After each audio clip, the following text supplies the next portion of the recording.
Saya akan berbagi dengan saudara satu pengajaran firman Tuhan yang pagi ini saya berikan judul Menantikan Tuhan. Langsung kita buka ayatnya dan saya mengajak Bapak Ibu Saudara semua kita akan sama-sama membaca ayat firman Tuhan ini. Yesaya pasal 30 ayat yang ke-18 saudara ya. Yesaya 30 ayat 18, mari kita akan sama-sama membaca ayat ini. 1, 2, dan 3. Sebab itu Tuhan menanti-nantikan saatnya, hendak menunjukkan kasih-Nya kepada kamu. Sebab itu Ia bangkit hendak menyayangi kamu. Sebab Tuhan adalah Allah yang adil. Berbahagialah semua orang yang menanti-nantikan Dia. Judul firman Allah saya ambil dari kalimat terakhir ayat ini. Berbahagialah dikatakan orang yang menanti-nantikan Dia, menanti-nantikan Tuhan. Pagi ini kita bicara tentang menanti-nantikan Tuhan. Kita sama-sama tahu, bukan rahasia lagi, bahwa yang namanya pekerjaan menanti-nantikan, pekerjaan menunggu, saya pikir kita setuju ya, itu adalah pekerjaan yang sangat membosankan, bikin kita boring ya. Apalagi bagi orang yang gak sabaran. Kalau kita orang yang gak sabaran, wah pekerjaan yang menanti-nantikan, menunggu-nunggu itu pekerjaan yang makan energi, makan tenaga saudara. Tapi saya pikir setiap kita ini memiliki sifat yang hampir sama. Apa itu? Kita itu pengennya cepat, gak sabar, pengennya cepat. Setiap kita memiliki tabiat sifat yang sama. Pokoknya kalau punya masalah pengen cepat selesai. Kalau Anda pagi ini punya urusan gitu ya, urusan penting apalagi begitu, Anda pasti pengen urusan ini cepat juga tuntas. Kalau Anda punya konflik, Anda punya perselisihan, percekcokan dengan seseorang, ya nggak sepaham pandangan terjadi cekcok. Kalau kita sama-sama anak Tuhan, ya kita sama-sama orang Kristen, apalagi saya yakin kita nggak akan rasanya nggak sejahtera. Kita pengennya cepat-cepat selesaikan konflik kita, karena kita orang Kristen. Apa kata dunia gitu loh? Kita akan sangat malu kalau kita sebagai anak Tuhan berkepanjangan cekcok kita. Kita pasti pengen cepat tuntas dan selesai. Orang bersalin saja, orang mau melahirkan maksud saya, pengennya cepat lahir anaknya. Iya kan? Soal apa lagi saudara ya? Semua urusan, semua masalah, kalau Anda punya problem, Anda punya masalah, saya yakin kita sama. Saya pengen cepat selesai Pak, masalah saya cepat ada jalan keluar. Pengen cepat selesai. Orang sakit, kalau Anda sakit pagi ini, pasti kita sama, kita pengen cepat sembuh. Menurut saya cuman satu hal saja yang kita nggak pengen cepat. Apa itu? Hidup di dunia ini kita nggak pengen cepat. Setuju saudara ya? Kita pengen hidup lebih lama lagi di dunia. Tapi kita kembali kepada fokus tema firman Allah. Kita bicara tentang yang namanya menanti-nantikan Tuhan. Alkitab katakan berbahagialah orang yang menanti-nantikan Tuhan. Saya baca ulang sekali lagi ya. Yesaya pasal 30 ayat 18. Sesungguhnya khotbah ini lahir saya bagikan buat saudara. Ini fresh sebetulnya, karena saya dapatkan pewahyuan ini justru ibadah kemarin sore.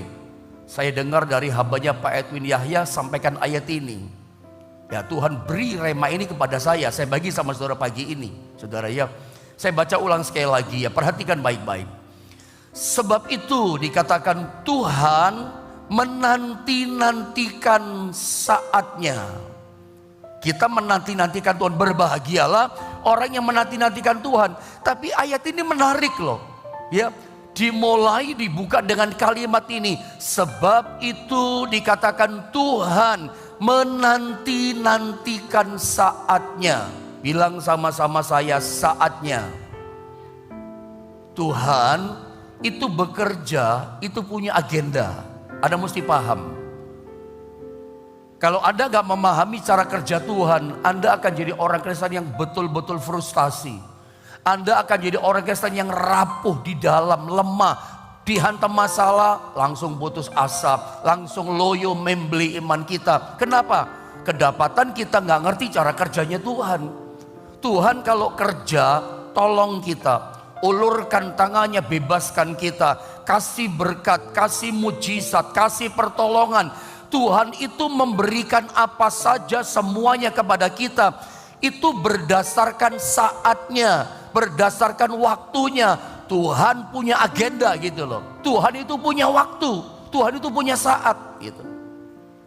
Di Alkitab ada banyak ayat. Jadi maksud saya gini, Anda nggak bisa paksa Tuhan untuk tolong saudara menurut waktu saudara. Saya pengennya cepat, Tuhan punya waktu. Tuhan itu nggak pernah terlambat, tapi Dia tahu tepat pada waktunya Dia tolong kita. Jadi Anda jangan coba gini, paksa Tuhan untuk tolong saudara dengan pengen cepat, dengan agenda saudara. Tuhan punya waktu yang tepat. Kapan waktunya sembuhkan kita, kapan waktunya berkati kita, kapan waktunya Tuhan tahu waktu yang tepat memberikan jalan keluar buat kita. Dia punya waktu atas kita. Makanya satu kali ketika Maria dan Marta dalam Yohanes pasal 11 itu saudara ya, itu ketika yang namanya Maria Marta, saudaranya namanya Lazarus itu sakit parah. Belum mati tapi sakit parah. Itu Yesus diberi kabar oleh Maria sama Marta, orang yang kau kasih itu sakit keras.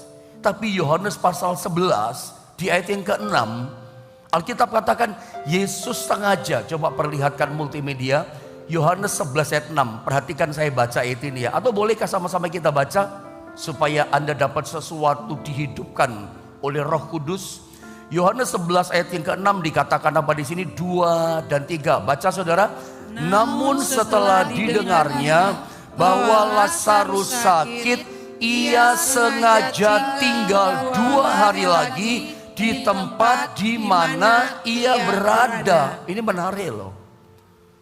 Yesus sudah tahu kabarnya keadaan Lazarus yang dikasihnya itu sakit. Sakitnya parah. Tapi ada kalimat yang berkata begini, ia, yaitu Tuhan Yesus, sengaja lah saudara ya, sengaja tinggal 2 hari lagi di tempat di mana dia berada. Sengaja seperti mengulur waktu. Maunya Maria sama Marta kasih kabar kepada Yesus, Yesus cepat datang. Di sini kita belajar, kita nggak bisa paksa agendanya Tuhan untuk menolong kita. Kita nggak bisa paksa Tuhan dengan apa ya, cepat Tuhan tolong saya. Tuhan punya waktu dan Dia tahu kapan waktu yang tepat Dia datang melawat kita. Dia sengaja loh. Kita menemukan sesuatu ya di sini ya. Kadang-kadang kita merasa kok tega sih Tuhan, kok gitu sih Tuhan engkau sama saya. Saya udah setia, saya udah taat, saya udah bikin begini, bikin ini untuk Tuhan. Kadang-kadang kita menemukan kata ini dalam kehidupan kita, bahwa Tuhan sengaja seperti menunda. Kadang Tuhan sengaja loh mengizinkan kita mengalami proses kehidupan. Sengaja. Ayat ini yang bilang, bukan saya yang bilang. Justru saya melek juga di sini mata iman saya. Supaya kita jadi kesan yang kuat gitu loh. Jangan kesan yang gampang frustasi. Karena ternyata kadang-kadang Dia sengaja gak langsung tolong kita. Dia sengaja sepertinya membuat kita terjepit seperti Lazarus. Sampai mati nih orang saudara. Kita rasanya udah gak ada harapan gitu. Sengaja gak datang. Ya, di dalam ayat ini saya baca ulang. Namun setelah didengarnya bahwa Lazarus sakit, ia sengaja tinggal 2 hari lagi di tempat di mana dia berada. Nanti dia datang. Itu dia sudah mati karena dia punya waktu begini. Dia bukan menyembuhkan yang sakit, tapi dia mau bangkitkan, hidupkan namanya Lazarus. Dia mau kasih mujizat yang lebih besar. Dia mau kasih yang namanya berkat yang kapasitasnya jauh lebih hebat. Bukan cuman sembuh, tapi bangkit dan hidup gitu. Jadi kalau hari ini Anda berdoa mengalami penundaan, kalau pagi ini Anda mengalami sesuatu yang Anda pikir gini, kok gini ya saya ngalami, Anda gak bisa terima gitu loh. Situasi masalah yang Anda hadapi hari ini, Anda gak bisa ngerti, kok saya ngalami ini gitu.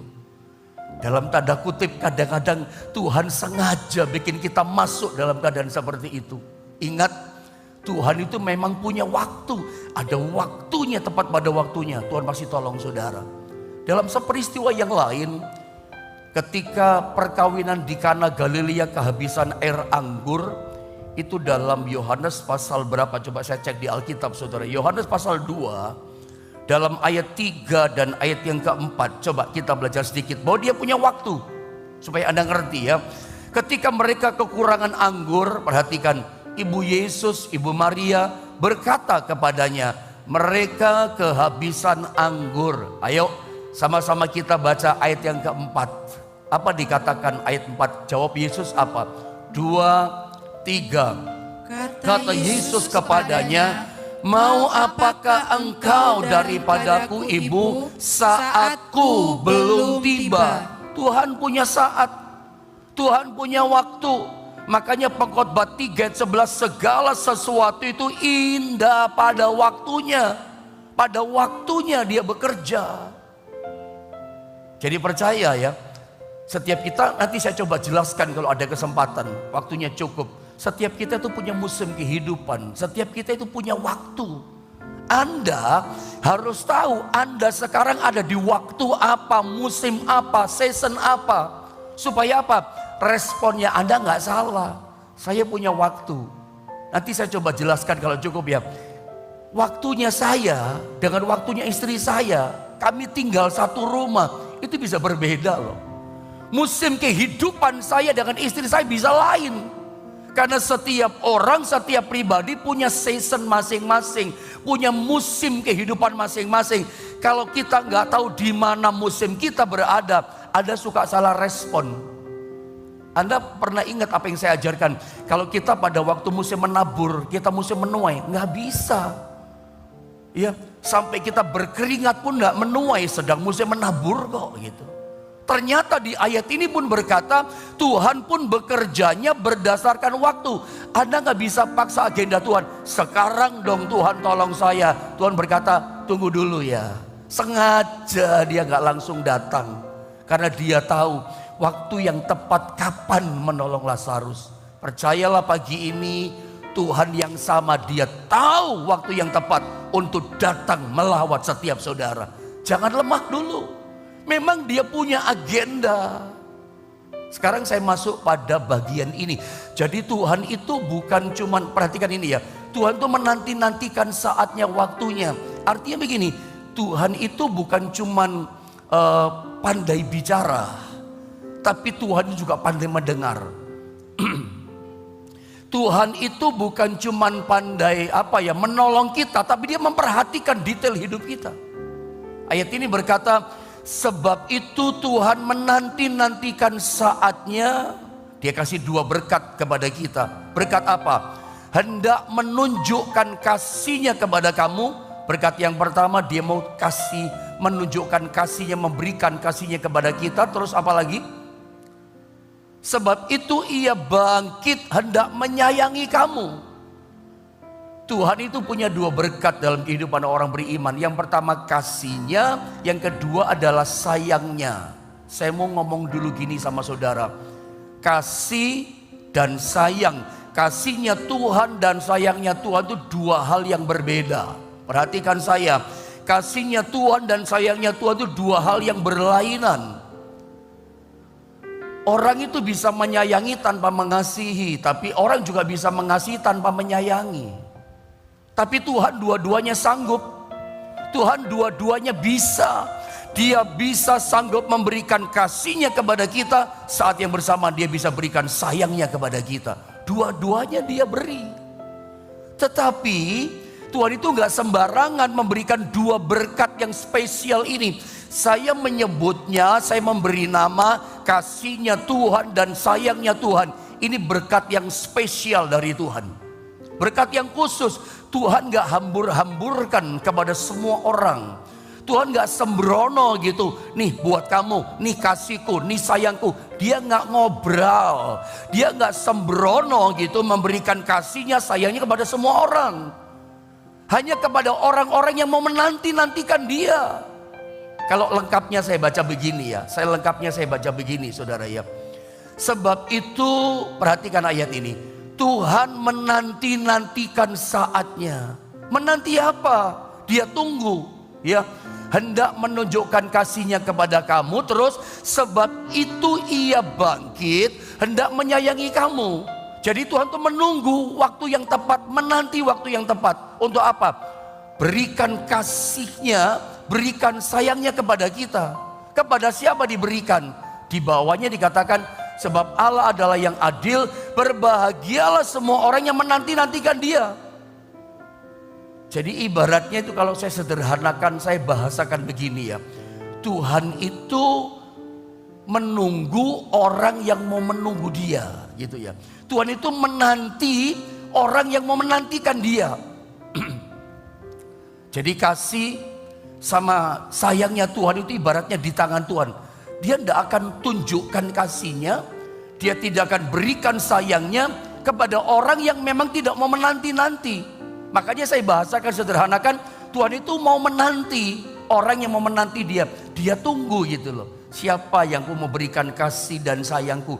Kalau kita jadi orang yang tidak mau menantikan Tuhan, ibaratnya pasif begitu saja. Ya Tuhan diam saja. Kalau ada jadi orang Kristen yang malas menantikan Tuhan, gak mau cari Tuhan, ya Tuhan pasif sama kita. Tuhan diam saja. Ibaratnya kasih sama sayang cuma ditahan di tangan Tuhan. Kasih dan sayang ditahan. Dia gak tunjukkan, dia gak perlihatkan kepada kita. Dia tahan. Karena dia lagi lihat, dia tunggu waktu yang tepat. Dia menanti, kepada siapa aku berikan kasihku, kepada siapa sayangku kutunjukkan kuberikan. Dia nanti, dia melihat, dia menunggu. Kepada siapa diberikan? Nggak diobral, nggak sembrono, nih buat lu, nih enggak, tidak saudara ya. Dia menanti siapa? Dia lihat kepada orang yang mau menanti-nantikan dia. Nggak sembarangan. Bagaimana dengan saudara saat ini? Apakah saudara menjadi orang yang mau menanti-nantikan Tuhan? Atau Anda pasif? Ibadah malas, doa pagi malas, ketaatan gak ada sama Tuhan, kecintaan gak ada, amburadul ketaatan kita. Bagaimana kita berharap mendapatkan yang namanya kasih Tuhan, sayang Tuhan diberikan, diperlihatkan kepada kita? Gak bisa. Sebab Tuhan itu menantikan orang yang menantikan dia. Dia menunggu-nunggu nih. Kasih dan sayangnya di tangannya dia tunggu. Aduh, kepada siapa aku memberikan kasih sayangku? Kepada siapa saudara? Alkitab katakan, berbahagialah orang yang menanti-nantikan dia. Dia tunggu. Dia pengen lihat siapa orang yang mau menantikan Tuhan. Tuhan menanti sampai kita mau menantikan dia. Anda lihat gambar ini saudara ya. Tuhan itu menanti. Di Alkitab ada banyak ayat kisah begitu ya. Bahwa memang gak sembarangan yang namanya spesial, sesuatu yang khusus, itu hanya diberikan kepada orang yang mau menanti mencari Tuhan. Contoh, Roh Kudus, itu berkat spesial. Diberikan kepada siapa? Orang yang menanti. Mari saya tunjukkan ayatnya. Kisah Rasul pasal 1 di ayat 1 sampai ayat yang kelima. Saya baca saja ya ayat ini ya.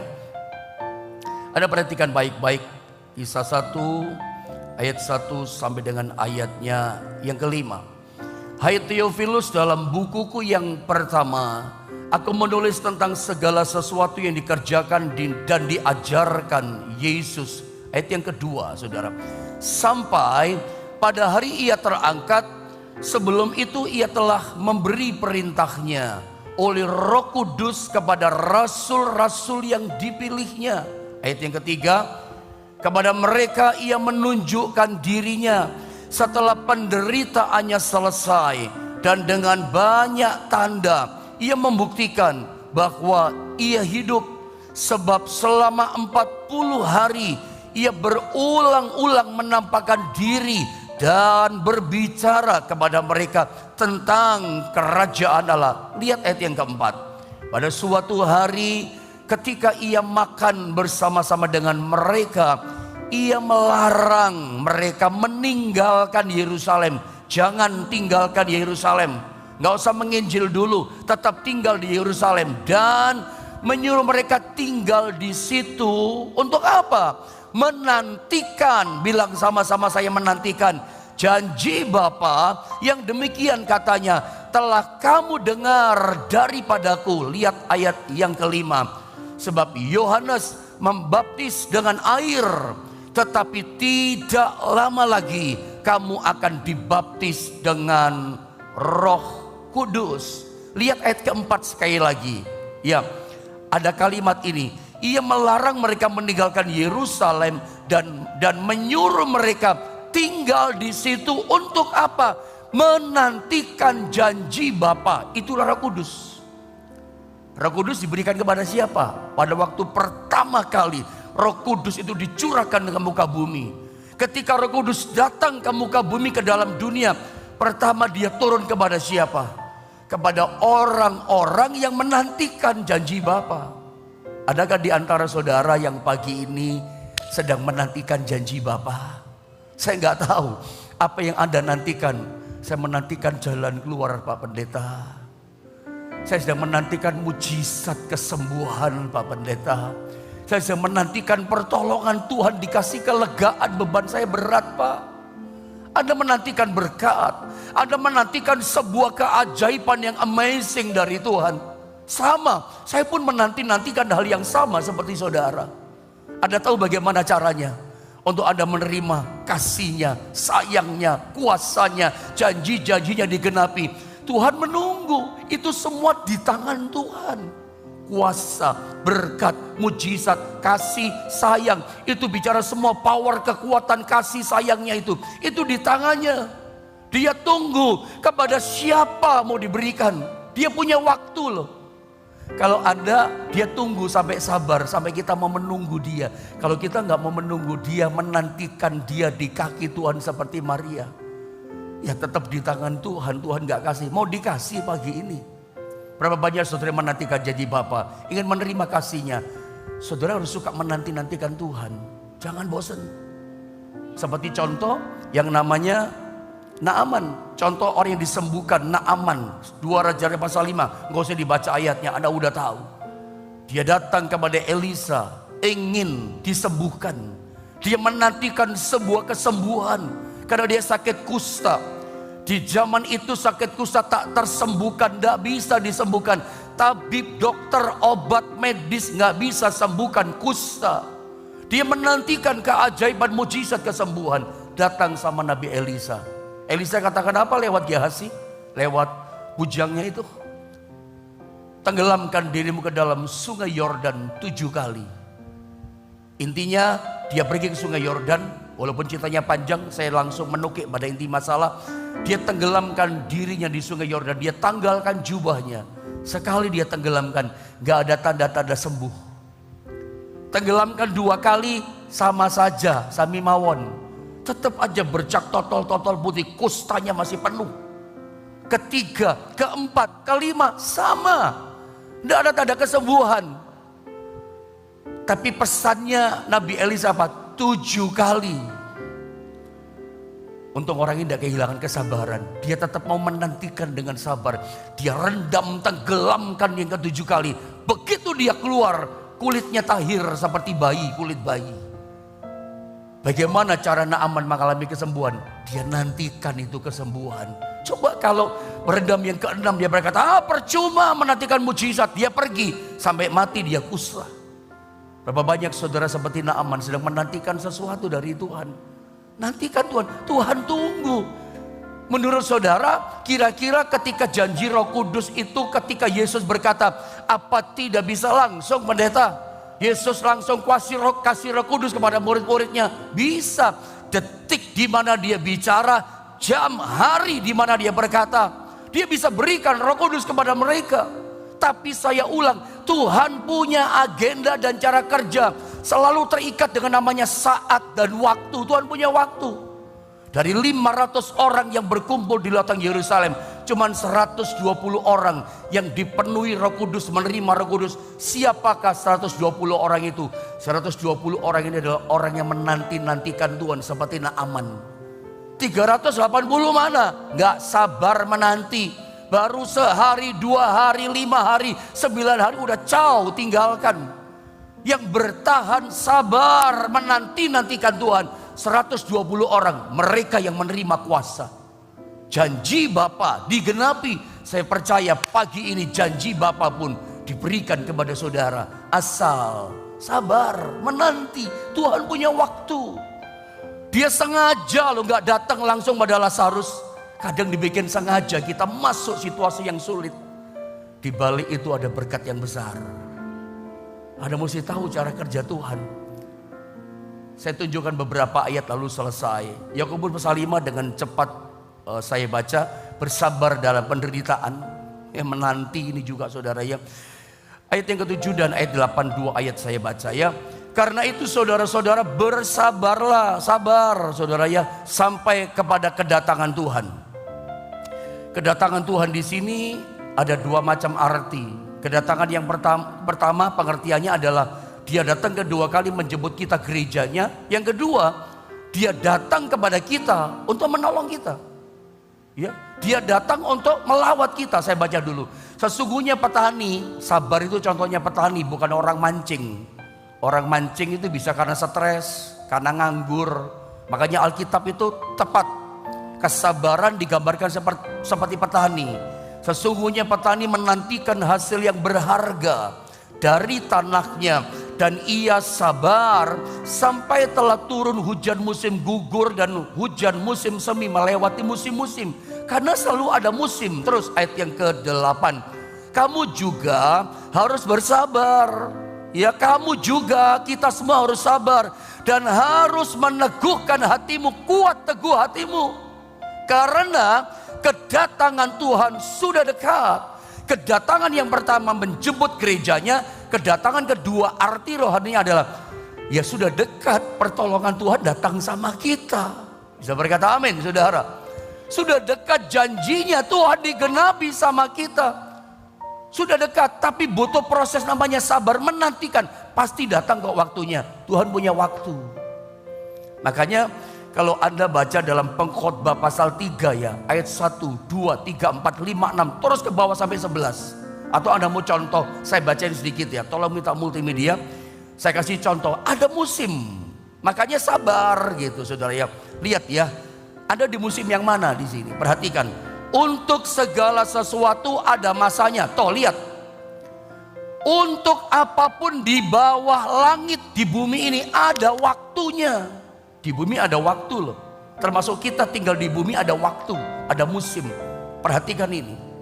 Ada musim menuai, ada musim menabur seterusnya. Tapi kita lihat Alkitab dengan jelas. Ayat yang kedua, ada waktu ya. Semua di muka bumi termasuk hidup kita. Lihat ayat yang kedua, ada waktu untuk lahir. Ada waktu untuk meninggal. Kalau suruh milih, kita gak mau pilih meninggal. Kita pasti pilih lahir. Saya pernah bilang sama saudara, apakah Anda berani berkata, kalau Anda gak mau boleh meninggal, apa Anda berani berkata meninggal itu sesuatu yang buruk, yang jelek? Saya pernah bilang, kalau orang meninggal, usianya udah mau 100 tahun. Komplikasi organ tubuh udah pada rusak, gak bisa bergerak, tempat tidur gak bisa bikin apa-apa. Turun dari tempat tidur pun gak bisa. Cuma diam saja, ngomong pun tak terdengar. Kalau dia meninggal, maafkan saya, kata-kata saya, apakah itu hal yang buruk, yang jelek? Itu hal yang indah loh buat orang seperti ini. Anda gak bisa berani berkata, oh meninggal itu hal yang buruk. Udah waktunya kok. Lahir kalau pada waktunya indah, mati pun pada waktunya indah loh. Ada waktu untuk menanam, ada waktu untuk mencabut yang ditanam menuai. Jadi orang itu ada musim inilah. Ada musim yang namanya menanam, menabur. Ada waktunya mencabut, itu menuai. Anda di musim yang mana? Ya.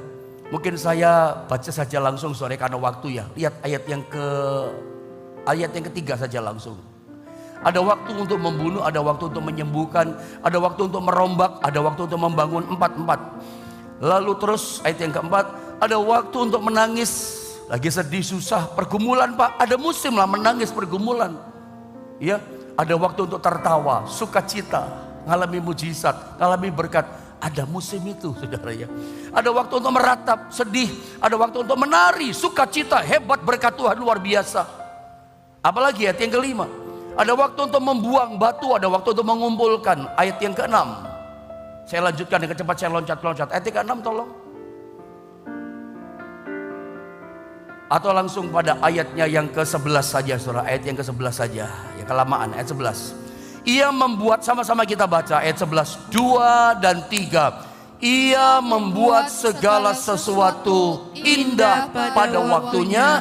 Bahkan ia memberikan kekekalan dalam hati mereka. Tetapi manusia tidak dapat menyelami pekerjaan yang dilakukan Allah dari awal sampai akhir. Nggak ngerti kita. Kadang dia sengaja gitu loh. Gak bisa menyelami pekerjaan Tuhan. Otak kita terbatas. Cuman segini otak kita, segede bacang kepalan tangan. Dia luar biasa. Makanya perhatikan, di muka bumi ada waktu, ada musim. Dan dia membuat segala sesuatu itu indah pada waktunya. Nyanya itu bukan huruf besar ya. Waktunya itu waktunya kita. Semua kita punya waktu gitu loh. Kalau Anda hari ini lagi musuhnya menangis pergumulan, bagaimana bisa tertawa coba? Kalau Anda sekarang sedang musim dalam musim meratap, bagaimana kita bisa menari-nari? Nanti ada waktunya menari. Mungkin sekarang sengaja dibikin meratap dulu sama Tuhan. Ada waktunya. Anda kalau lagi, tadi saya gambarkan ya, lagi musimnya menanam, menabur kayak petani. Lalu harapkan menuai, nggak bisa. Petani ketika menanam, menabur, itu yang dia bawa pulang cuma keringat, capek.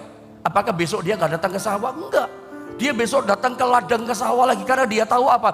Ini masih waktunya menanam, masih waktunya merawat. Belum waktunya menuai. Nanti pada waktunya dia gak bawa cangkul lagi, tapi bawa alat penuai. Karena dia tahu sekarang waktunya menuai. Berangkat semangat dia ke sawah. Ada waktu loh. Petani tahu waktunya. Sekarang belum waktunya menuai. Dia sabar menanti. Begitu juga dengan Anda dong. Kalau sekarang lagi waktunya menangis, ya gak bisa kita tertawa. Sabar menanti, nanti pasti tertawa. Nanti pasti menari sukacita.